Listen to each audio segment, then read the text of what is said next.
Guys জোটান মন্দিরে ঘোড়া ছাড়াই এসছি, ঠিক আছে। প্রচুর ঘোড়া দুললো এখন দেখো। তা তোমাদের ঘোড়া কটা এক এক করে দেখাই, ঠিক আছে। একটা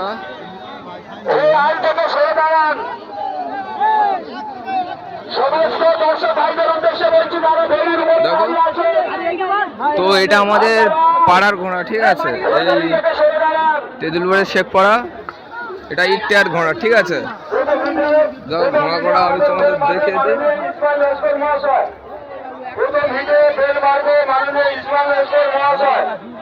আমি 1 থেকে 9 পর্যন্ত ঘোড়ার শহীদদের বলছি, হাত তুলবে তোমরা। ঘোড়া তোমরা চেনের ভেতরে ঢোকাও, এখনই আমরা ঘোড়া ছাড়বো। ঘোড়ার মালিকের উদ্দেশ্যে বলছি, ঘোড়াদের চেনের ভেতরে ঢোকাও। ঘোড়া চেনের ভিতরে না ঢোকানো পর্যন্ত আমরা বেল মারবো না। ঘোড়ার মালিকের উদ্দেশ্যে বলছি, আসছে দেখতো চেনের বাইরে যে ঘোড়ার মালিককে আমরা বলছি, আমরা তার ঘোড়া ছোটাতে দেবো না। অবশ্যই যেন কথাটা মনে থাকে।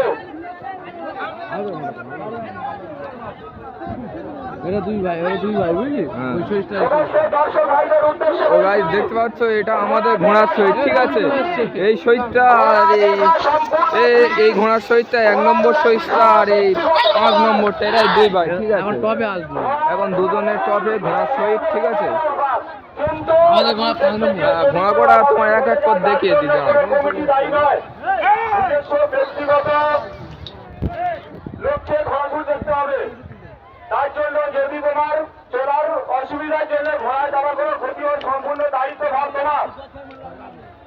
আমি সে সমস্ত ঘোড়ার মালিকের নাম, এই একটা আমাদেরও ঘোড়া আছে, ঠিক আছে। সমস্ত সহায়ীদের হাত তুলে আমাদেরকে প্রেজেন্ট জানাতে হবে।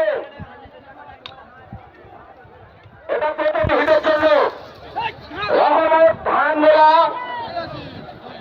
নাটক খালি। তো গাইস দাঁড়াও, তোমাদের এবারে আমরা ঘোড়া ছাড়াটা দেখাবো, ঠিক আছে। তোমরা দেখতে থাকো। তো গাইস দেখছো ঘোড়া ছুটছে, ঠিক আছে। প্রচন্ড ভিড় আছে, তাই তোমাদেরকে আমরা ঘোড়া ছাড়া দেখানোর চেষ্টা করব, ঠিক আছে। তোমরা দেখতে থাকো।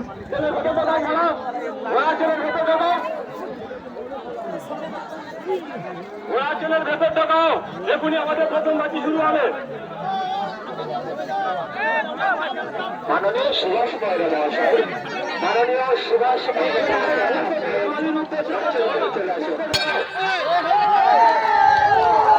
ছেড়ে দেওয়া হয়ে গেছে, দেখো।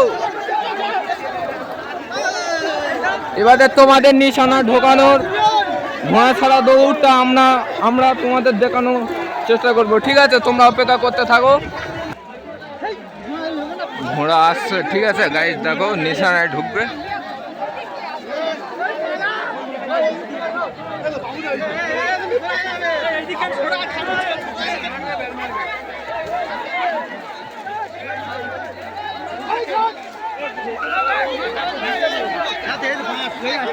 আসছে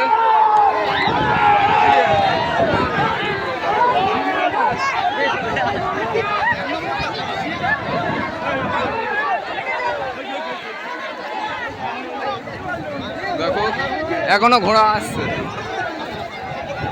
যায়নি দেখি।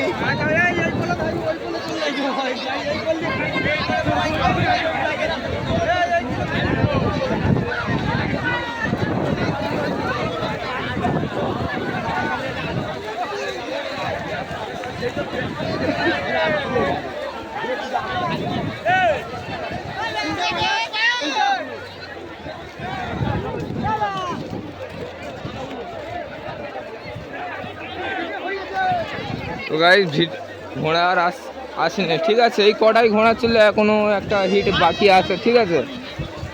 তো আর একটা হিট বাকি আসছে।